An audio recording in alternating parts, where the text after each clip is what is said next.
When it comes to buying a MacBook, the most asked question is, what MacBook should I go for? Because people want the best value for their money. Okay, whether you're a student, you're a video editor, you're a programmer, whatever you want a MacBook for, I'm going to answer everything right here on this video. As you can see, I have different generation of MacBooks. This is the 2012, this is the 2015, this is the M1, this is the M5, this is behind me the M4, and I've used the M2, I've used the M3, I've used the 2019, I've used the 2017. So I have used a whole lot of MacBook, and I can tell you which one is going to be best for you. I wish you should just dodge and save your money. Remember, that's what I do right here on my channel, where I tell you guys, MacBooks devices you should go for, or the ones you should dodge and save your money. So guys, if you love what you're about here on this video, can you give it a thumbs up? And if you're new on my channel, you're welcome. Just make sure you click on the button below and turn on the bell notification icon, so that when I create some more videos like this, you guys will be the first to get notified. Once you've done that, let's get to which MacBook is the right one for you. So we'll start with this 2012, right? This is actually very old, 13 years ago, right? So do not expect much from it. But when all these MacBooks were released, they were the talk of town, honestly. They were the best thing at that point in time. But right now, if you're going for this, just know that you cannot do anything heavy at all. This is mainly for a student, or probably someone who wants to have MacBook for having a MacBook sake. Probably to just watch movies. It has a 15-inch screen, so it's great for movies. And also, I love to say that this is when Apple really cared about its users, because look at all the ports on this MacBook. This is insane, right? So if you're going for this, just know you can't do anything tasky, okay? But anything, let's say when it comes to watching video, or probably just your Word documents, your Excel and all, it is going to carry it, okay? Yes, but if you are moving from, let's say, a normal PC, Windows laptop, Legion, Lenovo, HP, and coming to this, the quality on the display is not so great. Now, the reason why I said so is because I have actually used different MacBooks, like I've said in the beginning of my video, and now coming to this, I noticed it, right? But let's say you're coming from just your phone to just a MacBook, you will not notice the difference, okay? So this is for just students or minimal usage. You can't edit any video, no. If you get CapCut on this PC, the 2012 MacBook Pro, it will hang, it is going to lag, and you will get frustrated. Okay, so jump off to the 2015 MacBook Pro. Now, I actually use this MacBook for quite some time. I think more than almost a year, or probably more than a year if I'm not mistaken. And I enjoyed using it, right? The display is great. The specs are actually very nice. But when it comes to performance, it could handle my CapCut properly, right? I even at some point added, installed Premiere Pro, but it started hanging for Premiere Pro. Yes, when I was editing 4K videos, then I had to delete it entirely.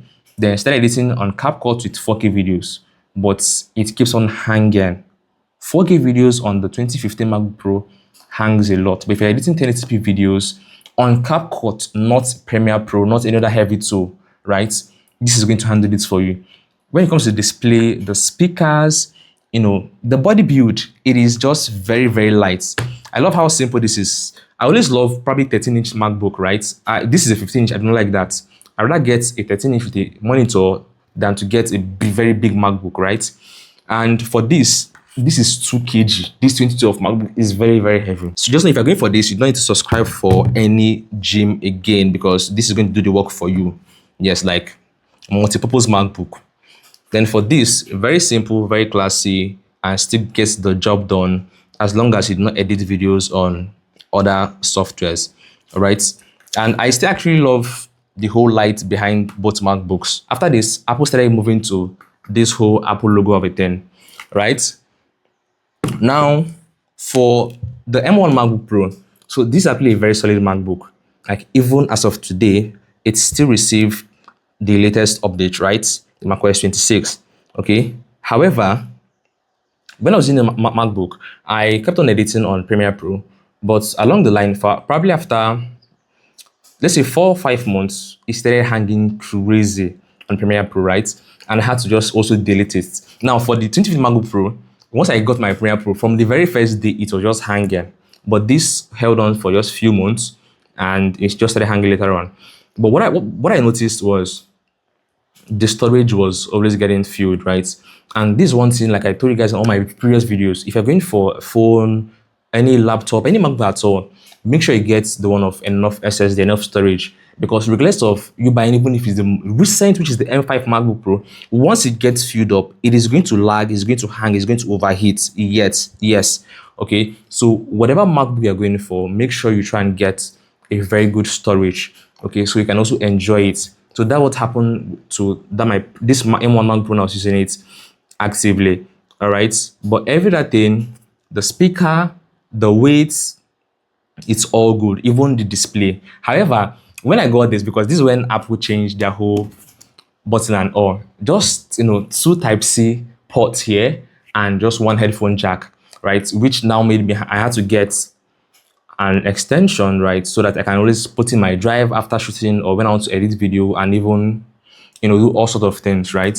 So, but in terms of performance, if you're a video editor, you use Premiere Pro, you can go for this, but you have to go for, let's say, the 512 gig version, or go for, I'm not sure it has 1 terabyte, but if it has 1 terabyte, go for it. Then just keep using it to edit your video. But if you have more money to spend on a Mac, because this is around let's say 900k, 800k, 1 million naira, depending on when you are buying it, dollar rate and everything, right? If you have more money to spend on a MacBook, you can just jump over to probably the M3. Now, the reason why I did not mention the M2 is because the M2 and the M1 is like a copy and paste, just very slight difference in the performance. The design, the body build, it's exactly the same thing. You won't even know the difference if I placed an M1 and M2 side by side, right? So just slight differences, the performance, okay? So I would advise you just jump over to the M3. Now, talking about the M3, so that was when Apple added, like, let's say, more power to their MacBooks, the base M3, okay? And working on that MacBook was actually very amazing. Anything at all, it can take it, yes. And I don't see, if you have an M3 watching this video, you don't need to even upgrade to the M5. It is not needed. Now, the reason why I also got the M4 is because when I checked the specs of the M3 and the M4 was better, but it was still the same price as the M3. You understand? When the M4 came out, nobody wanted to buy it at the point. Then Apple had to reduce the pricing at the same time with M3. So now it made people leave the M3 to buy the M4.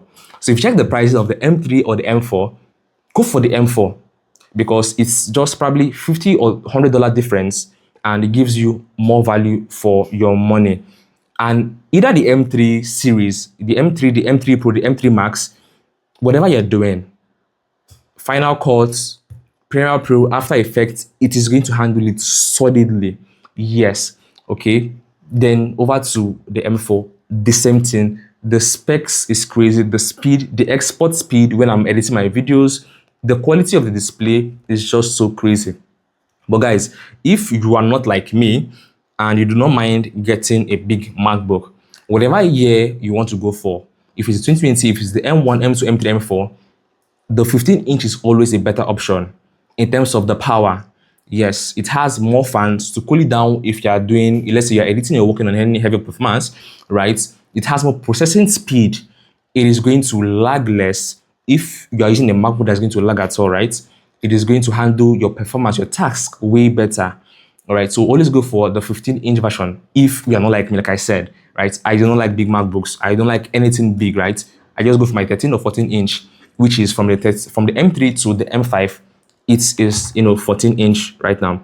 So off to the M5. The base M5 just came out, and as you can see on screen, I have made a full review about it. Yes, you can go and watch that video after this. But if you have an M3 or probably an M4 watching this video, there's no need to upgrade. Yes. Now for the M5, Apple says it is times 2 faster than the M4, but in terms of the body build, there is no difference. So the M3, the M4, the M5 is like copy and paste in design. Now this is what we know Apple for. Apple don't like changing design. It is just the same yesterday, today, and forever. Just like we've seen on their phones. From the 11 Pro up to the 16 Pro, it was the same thing. But thankfully, they had to just bring up a bump on the 17 Pro and Pro Max and said it's different. But we both know it's still the same thing, right? So for the design, it is all the same, okay? But when it comes to the performance itself, because that's what we're looking at on this video, right? If we should go for those MacBook in terms of the performance, well, the design is also part of it. So now for the M5, there is no M5 Pro, there is no M5 Max, right? Like I said, Apple said it is times 2 faster than the base M4, but the M4 Pro and the M4 Max is still better in terms of the multi-core performance than the base M5. So if you are a heavy user, go for the M4 Pro or the M4 Max. Like, you're a video editor and you want to spend more money instead of going for, let's say, the M1 Pro or probably the M3 and or you want to go for something, a newer generation, go for the M4 Pro or the M4 Max. Don't go for the base M5, right? It is going to be more expensive than the M4 Pro, but it gives you less processing power, less performance than the M4 Pro or even the M4 Max. Yes, like I said, whatever Mac you are going for, make sure you go for the one with enough storage, or probably get a safe drive, right, to store your videos while your MacBook is still a bit free. And all these MacBooks, like I mentioned, they all are different price range, okay, depending on where you're watching this video from. So around $150 to $200 for this 2012 MacBook Pro. This should be around, let's say, $250. This should be, like I said, around 1M for Naira. Then you can see the prices of the M2, M3, M4, M5 right here on your screen. Yeah, so you know how much you want to spend on a MacBook and you know what you want to go for. But I left the best for the last. Yes, this MacBook, I used it and I really enjoyed its power. Like, if you don't have so much to spend, but you still want something very, very solid today, you don't mind, you're not using the latest MacBook, right? Go for the 15-inch M1 Pro MacBook Pro with 16 gig RAM, and I think the highest RAM, and I think 1 terabyte. Now, this MacBook handled everything when I was using it, right? It's never lagged for 1 day. It's never had any issues at all. Premiere Pro was working very well on it. After Effects, Final Cut, CapCut, every single thing I could edit day in, day out. The battery lasted so long. However, like I said, the only issue I had with that MacBook was it is big. It's like a power station.